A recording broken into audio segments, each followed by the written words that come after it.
Podcast ini spesial dibawakan untukmu oleh Remote Worker Indonesia, sebuah platform mentoring untuk menembus remote work.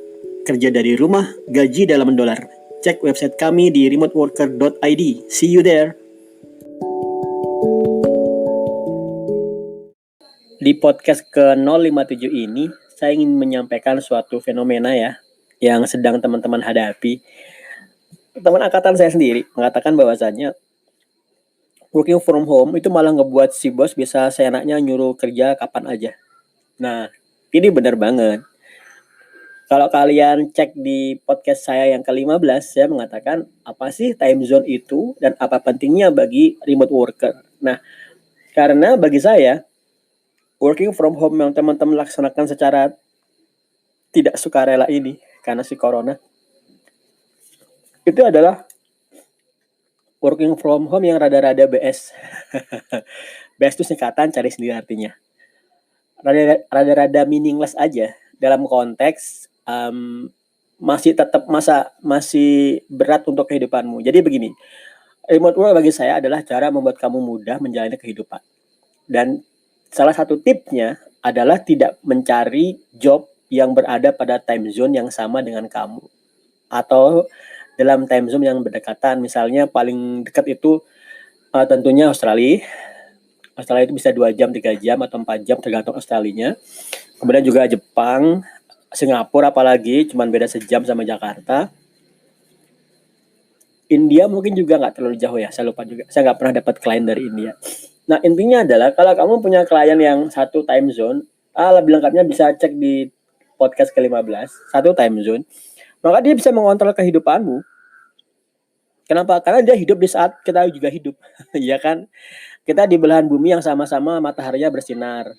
Di belahan bumi yang lain yang lagi nggak bersinar, orang itu tidur, nggak jalani kehidupan. Maka itu yang ideal. Kalau bosmu juga hidup di bumi yang sama dengan di mana matahari bersinar, ya dia akan seenaknya aja nanya, ngasih tugas. Dia mikir ada job baru, ngasih job baru. Itu nggak enak banget. Apalagi kalau bosmu atau kantormu itu nggak pakai Scrum. Scrum itu adalah metodologi agile di mana task itu didefine terlebih dahulu di 2 minggu sebelum mulai dilaksanakan. Kalau ada pun task baru, maka task yang ada di yang sekarang akan keluar. Jadi nggak akan nambah-nambah task. Nah, kalau kamu perusahaan yang sukanya aja bosnya nambahin tugas dengan working from home yang sekarang di mana time zone-mu sama, ya udah, dia bisa sesukanya nambahin job ingetnya dia aja, itu nggak seru banget. Nah, teman-teman lagi akan ngerasakan, apalagi nih yang working from home yang satu time zone sekarang yang di Jakarta misalnya, working from home-nya cuman hitungan 30 km misalnya ya. Itu ya rada-rada BS itu deh. Karena apalagi kalau nggak disiplin seperti tadi saya katakan. Dan nggak disiplinnya lebih dari itu, yaitu Sabtu Minggu dipakai juga. Nah, harusnya kalau kamu disiplin dalam konteks working from home yang 8 jam per hari, maka kamu harusnya dan perusahaanmu harus menggunakan tracker. Tracker itu sekapanpun kamu mulai mengeluarkan resource-mu untuk bekerja, dalam konteks resource itu nggak mesti di depan coding ya. Kamu udah mulai mikir untuk pekerjaan, kamu jalanin tracker, berarti tracker itu bisa dipakai di handphone misalnya. Jalanin tracker, kemudian kamu kerja, selesai sudah mau nggak ngerjain sesuatu kerjaan, ya sudah di stop trackernya dan kamu ngapain gitu. Nah, ribetnya ini kalau kamu kerja di working from home yang time zone-nya sama, ya udah nggak ada artinya. Kamu mulai kerja jam 9 ya kan? Berarti akan harus full terus sampai jam berapa coba? Sampai jam 5 sama aja. Sama aja cuman bedanya kamu dulu 9 to 5-nya di rumah, sekarang 9 to 5 dulu 9 to 5-nya di kantor, sekarang 9 to 5-nya di rumah. Kalau kamu nggak bisa bayangin seperti ini, bayangkan kalau bosmu itu di time zone yang berbeda, di belahan bumi yang lain. Maka begitu reportmu adalah jam 9 malam misalnya. Karena jam 9 malam itu paling make sense bagi semua orang. Tapi sih kadang-kadang kalau yang time zone-nya di UK, biasanya malah jam 4 pagi. Ya masih make sense lah, kepagian bagi yang muslim bisa jaga tahajud misalnya. Nah, that's fine. Nah, kalau kantormu seperti ini, sejauh time zone-nya UK atau US seperti itu, maka 8 jam kamu kerja itu nggak 9 to 5. Kamu bisa ngejar itu tadi 9 to 5 ya, kamu butuh 8 jam di rumah ya, dan perusahaanmu itu di luar negeri, maka kamu bisa ngerjakan 8 jam itu dibagi-bagi 2 jam.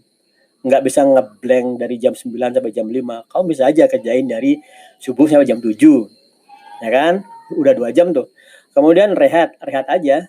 Karena bosmu juga lagi tidur kan, rehat. Terus kamu sebelum waktu makan siang, kamu ngerjain 2 jam lagi. Udah 4 jam. Kamu tidur siang loh, bisa tidur siang. Ya kan? Nah, kemudian waktu kamu bangun tidur, asar sampai maghrib, kamu bisa ngerjain 1 jam lagi atau 2 jam lagi, depend on yours.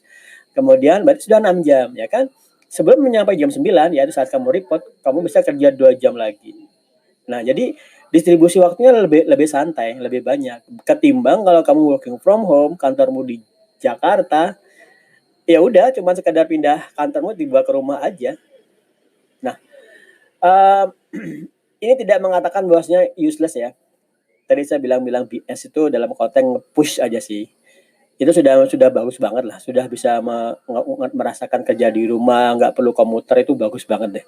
Saya sih ngerasa si corona ini akan butuh waktu lama, kita harus menyesuaikan kehidupan kita sampai kita benar-benar harus working from home, punya framework yang kuat sehingga kantor yang digital itu mulai nerima kenyataan bahwasanya kantor itu opsional aja. Saya tambahkan satu cerita, Automatic, perusahaan yang buat WordPress itu pernah ngebangun kantornya di, kalau nggak salah di New York ya, saya lupa tepatnya di kantor yang mana di US. Kantornya bagus, tapi nggak ada opsi untuk working from home atau kantor. Akibatnya nggak ada yang bilang kantor. Ya dia milih kerja di rumah, ya udah ditutup aja kantornya. Seharusnya perusahaan-perusahaan digital di Indonesia ya seperti inilah. Nggak usah mikir harus bangun kantor, dibagus-bagusin, nggak usah. Kamu nggak perlu ngelihat hidung anak buahmu muncul di absensi fingerprint, nggak penting. Yang penting adalah resultnya. Kalau kamu masih berpikir nanti performanya gimana, ya itu sesuatu yang harus kamu atasi. Dengan Scrum dan lain sebagainya itu udah bisa banget. Dan kamu akan bisa menghemat banyak sekali. Kamu bisa menghemat biaya kontrak kantor, biaya internetnya, biaya listrik, biaya pengadaan alat-alat, dan lain sebagainya. Kalau kamu masih ngeyel, ada corona. Oke, see you in the next podcast.